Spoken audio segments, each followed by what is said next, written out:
लगभग 6 महीने तक हिंदुओं का नरसंहार चलता रहा, जिसमें 10,000 से भी कहीं अधिक जानें गईं। कई गरीब हिंदुओं का धर्मांतरण हुआ, हिंदुओं को जमकर लूटा गया, हिंदुओं को बचाने कोई नहीं आया। 100 बात की एक बात है, जहाँ पर हिंदू बहुसंख्यक है वहाँ पर भाईचारे का ढोंग होता है, और जहाँ पर हिंदू अल्पसंख्यक है वहाँ पर जिहाद।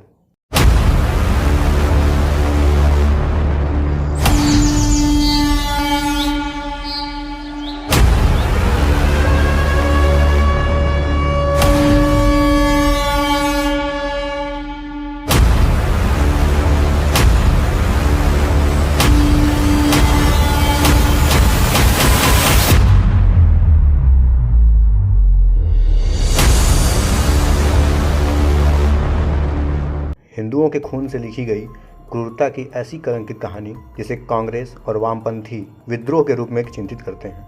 फर्स्ट वर्ल्ड वॉर से ही टर्की के ऊपर ऑटोमन एम्पायर का शासन हो रहा था, और इनका जो राजा होता था उसे खलीफा कहा जाता था। खलीफा सारी दुनिया के मुसलमानों का common political leader, Mecca Medina का गार्जियन भी समझा जाता था, जो काफ़ी एक इम्पॉर्टेंट पोजीशन होती थी। फिर आया फर्स्ट वर्ल्ड वॉर।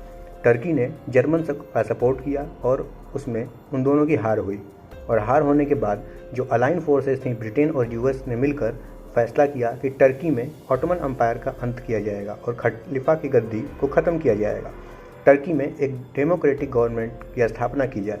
अपनी कुर्सी को हाथ से जाता देखकर उसने दुनिया के मुसलमानों को संदेश भिजवाया कि इस्लाम खतरे में है, मक्का मदीना खतरे में है, खलीफा की कुर्सी खतरे में है, तो सारी दुनिया के मुसलमान को इकट्ठा हो जाना चाहिए और इसके सभी आवाज़ उठाने चाहिए। दुनिया के मुसलमानों पर इसका कोई खासा असर तो नहीं हुआ, और टर्की जो अपने खुद के मुसलमान थे उन पर भी इन सब का कोई खास असर नहीं पड़ा।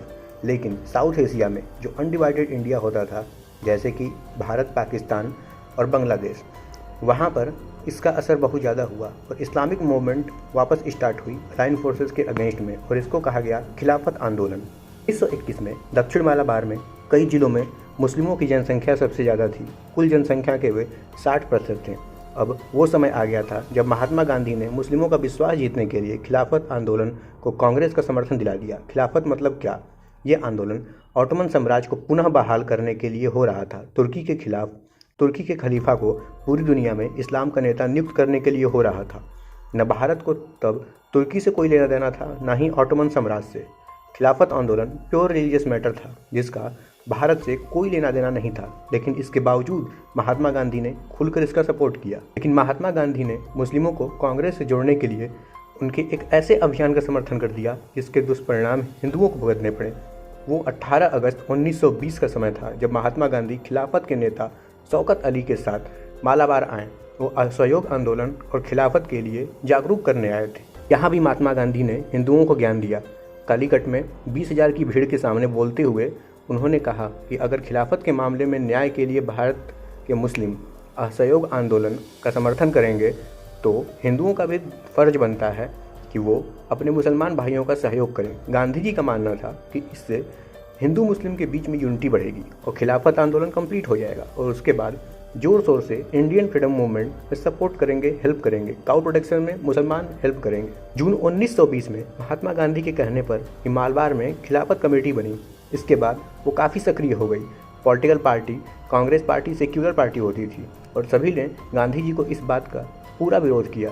उन्होंने कहा गलत है, ऐसा मत करिए, रिलीजन और पॉलिटिक्स को मिक्स नहीं करना चाहिए। करने वाले में थे डॉक्टर भीमराव अंबेडकर और मोहम्मद अली जिन्ना। उस समय सेक्युलर हुआ करता था, पॉलिटिक्स मिक्स ना करने की चेतावनी भी दी थी। गांधी जी नहीं माने। पहले मुस्लिम को सेक्युलर नेता कंट्रोल करते थे, लेकिन इस खिलाफत आंदोलन के चलते मौलवी मौलाना जो उतने फेमस नहीं हुआ करते थे, उनके कंट्रोल में मुस्लिम आ गए, जिन्होंने इस्लाम खतरे में है जैसे वाक्यों का प्रयोग करना शुरू किया, और गांधी जी लगातार इन नेताओं के साथ स्टेज शेयर किया करते थे। इससे पहले पाकिस्तान जैसे शब्दों और पाकिस्तान बनाने जैसे वाक्यों का इक्का दुक्का प्रयोग होता था, लेकिन खिलाफत आंदोलन के बाद यह बहुत ही ज़्यादा इस्तेमाल होने लगी और बहुत ही ज़्यादा डिमांड में होने लगी। इन सब हल्के फुल्के वायलेंस के चक्कर में कांग्रेस ने अपने आप को पीछे कर लिया, और यहाँ पर डॉक्टर हेडगेयर ने आरएसएस की स्थापना 1925 में की। खिलाफत मूवमेंट का असली मकसद था टर्की में इस्लाम की स्थापना। वह तो हो नहीं पाया, लेकिन फ्रेंच एलिमेंट मिनिस्ट्री में आ गया, और इसकी वजह से यह जो एक्सट्रीमिस्ट आइडियोलॉजी है यह बहुत तेज़ी से प्रोपोगेट हुई। केरला में एक जगह है मालाबार, और वहीं के मुस्लिम को मोपलाह कहा जाता है। वहाँ कुछ मुस्लिमों ने मिलकर मुस्लिमों की आर्मी तैयार की, जिनकी एक प्रॉपर यूनिफॉर्म होती थी, और इस रीजन को इन्होंने इस्लामिक एरिया डिक्लेयर कर दिया और वहाँ पर हिंदुओं पर अत्याचार करना शुरू किए। उनके घरों में लूटपाट होने से लगा, घरों को तोड़ फोड़ दिया, महिलाओं के साथ बलात्कार, बच्चियों के साथ बलात्कार और प्रेग्नेंट औरतों को मारना काटना, उनके बच्चों को भी मारना और शरीर तक काट फाड़ देते थे। धर्म परिवर्तन तक किया गया, छोटे छोटे बच्चों तक को मारा गया, मंदिरों को तोड़ा गया और मंदिरों के झंडे उतार कर वहाँ पर इस्लामिक झंडे लगाए गए और जजिया टैक्स जो कि बंद किया गया था उन्हें फिर से शुरू किया गया। यह सब लगभग 6 महीने तक चला। ब्रिटिशर्स के डाटा के अनुसार वहाँ पर 10,000 लोगों को मारा गया था। हजारों के लोगों के धर्म परिवर्तन कराए गए थे। भारत में कई अन्य क्षेत्रों की तरह केरल में भी इस्लाम अरब से आया था। अरब के व्यापारी वहाँ आया करते थे और इस तरह 19वीं शताब्दी में इस्लाम का पनपना शुरू हुआ।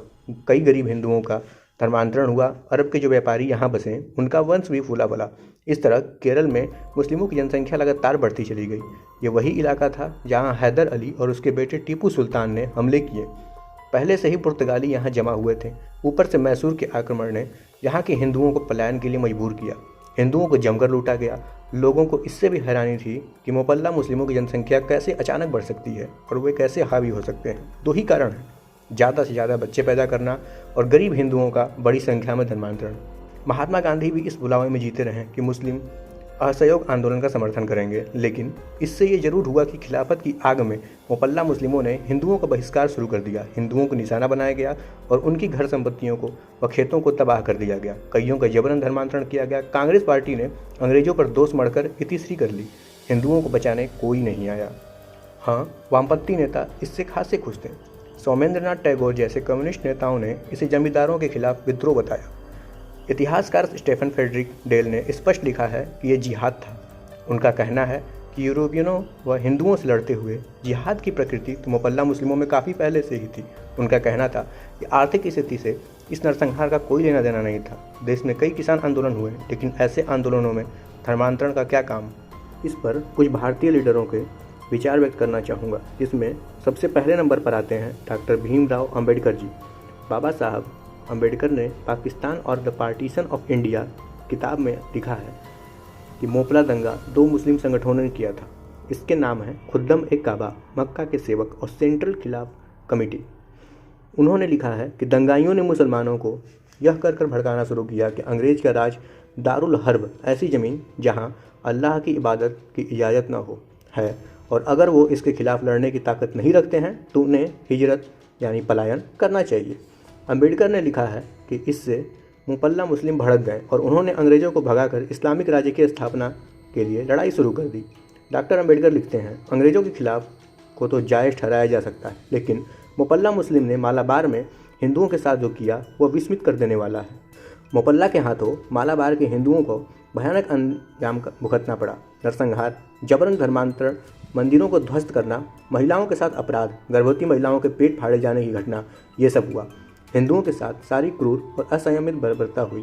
बाबा साहब अपनी किताब में लिखते हैं, the blood curdling atrocities committed by the Moplah in Malabar against the Hindus were indescribable all over southern India. A wave of horrified feeling had spread among the Hindus of every shade of opinion, which were intensified where certain Khilafat leaders were so misguided as to pass resolution of congratulation to Moplas on the brave fight they were conducting for the sake of religion. Any person could have said that this was too heavy a price for Hindu-Muslim unity. But Mr. Gandhi was so much abashed by the necessity of establishing Hindu-Muslim unity that he was prepared to make light of doing of the Moplas and the Khilafats who were congratulating them. He spoke of the Moplas as the brave God-fearing Moplas who were fighting for what they consider as a religion in a manner which they consider a religious. The Hindus were visited by a dire fate at the hands of Moplas, massacres, forcible conversions, desecrations of temples, foul outrages upon women such as ripping open pregnant women, pillage, arson and destruction in short. वहीं पे एक कांग्रेस की leader Annie Besant लिखती हैं, Mr. Gandhi, can he not feel a little sympathy for thousands of women left with only rags, driven from home, for little children born of flying mothers on road, in refuge camps, a pregnant woman carrying 7-month was cut through the abdomen by a rebel and she was seen lying dead on the way with the dead child projecting out of the home. How horrible! Another, a baby of 6 months was snatched away from the breast of his own mother and cut into pieces. How heartrending! जबकि गांधी ने हिंदुओं पर ही blame कर दिया. उन्होंने बोला, he called on Hindus not to blame Muslims as a whole and to continue to stand for ahimsa, at the same time encouraging them to try to discover the cause of Maipula phantasm. दीवान बहादुर सिंह गोपालन नायर को मोपल्ला नरसंहार के मामले में primary source माना जाता है क्योंकि वो अंग्रेजी काल में वहाँ के डिप्टी कलेक्टर थे. उन्होंने भी लिखा है कि गर्भवती महिलाओं के शरीर को टुकड़ों में काट कर सड़क पर फेंक दिया गया था. मंदिरों में गोमांस फेंक दिए गए थे. कई अमीर हिंदू भी भीख मांगने को मजबूर हो गए. जिन हिंदू परिवारों ने अपने बहन बेटियों को पाल पोस कर बड़ा किया, उसके सामने ही उसका जबरन धर्मांतरण मुस्लिमों से निकाह करा दिया गया. कांग्रेस और महात्मा गांधी का रिएक्शन यह था कि उन्होंने कोई रिएक्शन ही नहीं दिया, जबकि कांग्रेस सिर्फ एक रिजोल्यूशन पास की और गांधी ने हिंदुओं को ही इसके लिए जिम्मेदार ठहरा दिया. अभी यह तो कुछ भी नहीं है. उसके बाद कुछ वामपंथी इतिहासकारों जो भारत के आज़ादी के बाद इन सब घटनाओं को और अत्याचारों को जो हिंदुओं के खिलाफ हुई है उसको एक रिवॉर्ड जैसा बता दिया गया है और किसानों का विद्रोह अंग्रेजों के खिलाफ और मुकल्ला को यह आतंकी जैसे थे. इनको एवं बंद इतिहासकारों ने किसान बताकर बातों को ही पूरा घुमा दिया. इन सब इंसिडेंट्स पर बहुत सारी डॉक्यूमेंट्रीज बन चुकी हैं और कई सारे गाने बन चुके हैं. केरल में जो कि जहां इस्लाम बहुत ज़्यादा बढ़ रहा है वहां पर आप देखोगे आज भी ISIS के बहुत सारे कनेक्शन देखने को मिलते हैं. वहाँ ज़्यादा से ज़्यादा ये लोग आते हैं और इनकी शुरुआत इसी टाइम से हुई थी, मोपल्ला के टाइम से, और आज तक चलती आ रही है. जितनी भी घटनाएं हुई हैं यह सब कुछ भी नहीं. यह मोपल्ला की घटना इतिहास के उस किताब के एक पन्ने के एक वाक्य के बराबर भी नहीं है जिस किताब में हज़ारों से ज़्यादा संख्या से पन्ने भरे पड़े हैं. आप खुद ही सोच सकते हैं कि हिंदुओं ने क्या क्या झेला है. 100 बात की एक बात है, जहाँ पर हिंदू बहुसंख्यक है वहाँ पर भाईचारे का ढोंग होता है और जहाँ हिंदू अल्पसंख्यक है वहाँ पर जिहाद. फिर मिलेंगे एक नए वीडियो के साथ उस छुपाए हुए सच को उजागर करते हुए जिसे इन वामपंथी इतिहासकारों ने पूरी तरीके से बदल कर रख दिया है. जय हिंद, जय भारत, हर हर महादेव, जय श्री राम.